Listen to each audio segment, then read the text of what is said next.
So hello guys, তোমরা নিশ্চয়ই রণবীর সিং আর ধুরন্ধর সিনেমাটা অবশ্যই দেখেছো। সিনেমার সেই আইকনিক দৃশ্যটা মনে আছে, যেখানে হামজা আর আলম ভাই একসাথে বসে চা খেতে খেতে গোপন প্ল্যান করছিলেন। সিনেমায় দেখানো সেই চায়ের দোকান কিন্তু কোনো কৃত্রিম সেট ছিল না। আজ আমরা চলে এসেছি লাদাখের লে শহরে, বাস্তবে সেই ধুরন্ধর সিনেমার ভাইরাল চা আর কফির শপে। এই সেই জায়গা, লের ওয়াসামা পাট চাট অ্যান্ড চা শপ। সিনেমার শুটিং শেষ হওয়ার পর এখন এটি হয়ে উঠেছে সমস্ত মুভি লাভারদের পছন্দের এক কাফে ও আড্ডার ঠেক। কাফেতে ঢুকতেই চোখ আটকে যাবে দেয়ালের দিকে। এখনও রয়েছে রণবীর সিং এবং গৌরব গেরার সিনেমার সেই বিশেষ মুহূর্তের ফ্রেমে বাঁধানো ছবি।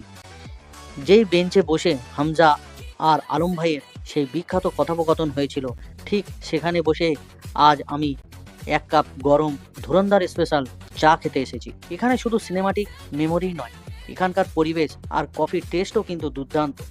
যদি কখনো লাদাখে ঘুরতে আসো, লে শহরের এই হিডেন জেম কফি শপটা মিস করো না কিন্তু। আর শেষে একটা কথা বলে রাখি, ভিডিওটা ভালো লাগলে লাইক আর শেয়ার করতে ভুলো না।